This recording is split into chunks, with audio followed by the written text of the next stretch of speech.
Hello friends, welcome back to our channel. America అధ్యక్షుడిగా ఎన్నికైన Republican నేత డొనాల్డ్ ట్రంప్ వచ్చే జనవరి 20న బాధ్యతలు చేపడతారు. అయితే ఎన్నికల్లో ఇచ్చిన హామీలను అమలు చేసే దిశగా అడుగులు వేస్తున్నారు ట్రంప్. వలసల నియంత్రణ, దిగుమతి సుంకాలు పెంపు వంటి అంశాల్లో వెనక్కు తగ్గేది లేదని ఆయన తేల్చెప్పారు. తాజాగా ఆయన సోషల్ మీడియాలో పెట్టిన పోస్టులు మరింత ఆసక్తికరంగా మారాయి. 3 దేశాలపై పన్నుల భారం వేయనున్నట్లు ఆయన వెల్లడించారు. అమెరికా ఎన్నికల్లో విజయం సాధించిన డొనాల్డ్ ట్రంప్ తన 2.0 పాలనలో ఏం చేయబోయేది, ఎలా ఉండేది ఇప్పటికే స్పష్టత ఇచ్చిన విషయం తెలిసిందే. తాజాగా మెక్సికో, చైనా, కెనడాలకు ఆయన షాక్ ఇచ్చారు. చట్టవిరుద్ధమైన డ్రగ్స్ వ్యాపారం, వలసలకు ప్రతిస్పందనగా చైనా దిగుమతులపై 10%, మెక్సికో, కెనడా నుంచి వచ్చే వస్తువులపై 25% సుంకం విధించాలని భావిస్తున్నట్టు ట్రంప్ సోమవారం వెల్లడించారు. ఈ మేరకు తన సోషల్ మీడియా ప్లాట్ఫామ్ ట్రూత్ సోషల్లో పలు పోస్టులు పెట్టారు. దేశంలోకి ప్రవేశించే అన్ని వస్తువులపై భారీ సుంకాలతో అమెరికాకు అతిపెద్ద వాణిజ్య భాగస్వామ్యులలో కొన్నింటిపై చర్యలు తప్పవని ట్రంప్ ప్రతిజ్ఞ చేశారు. జనవరి 20న నా మొదటి ఎగ్జిక్యూటివ్ ఆర్డర్లలో ఒకటి సరిహద్దులతో పాటు మెక్సికో, కెనడాల నుంచి దిగుమతి చేసుకునే అన్ని ఉత్పత్తులపై 25% సుంకం విధించడానికి అవసరమైన అన్ని పత్రాలపై సంతకం చేస్తానని తెలిపారు. పోస్టులో చైనా వస్తువులపై దిగుమతి సుంకాన్ని అదనంగా 10% పెంచుతానని ట్రంప్ చెప్పారు.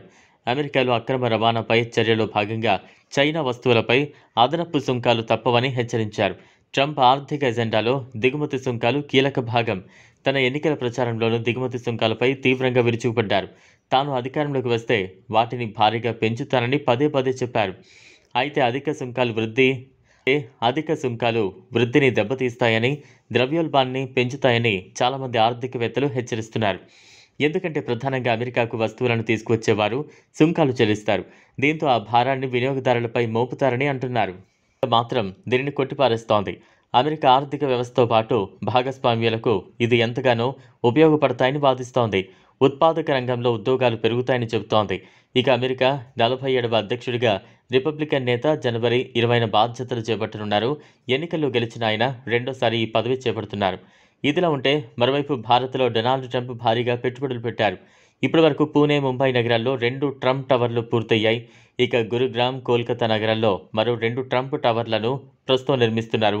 వీటితో పాటు మరో 4 ట్రంప్ టవర్లు నిర్మించేందుకు ట్రంప్ ప్రణాళికలు రచిస్తున్నారు. పరిశ్రమ నిపుణుల అంచనా వేస్తున్నారు. ట్రంప్ బ్రాండ్ కోసం భారతదేశాన్ని అతిపెద్ద అంతర్జాతీయ మార్కెట్లలో ఒకటిగా నిలుపుతుంది. ఇవే కాకుండా డొనాల్డ్ ట్రంప్కు అనేక విలాసవంతమైన ఆస్తులు కూడా ఉన్నాయి. ఫ్లోరిడాలోని పామ్ బీచ్ ఒడ్డున $10 మిలియన్ అంటే దాదాపు 85 కోట్ల విలువైన అందమైన భవనం ఉంది. ఇది ఫ్రెండ్స్ ఇవాల్టి వీడియో. ఈ వీడియో కనుక మీకు నచ్చినట్లయితే లైక్ చేయండి, షేర్ చేయండి, ఛానల్ను సబ్స్క్రైబ్ చేసుకోండి.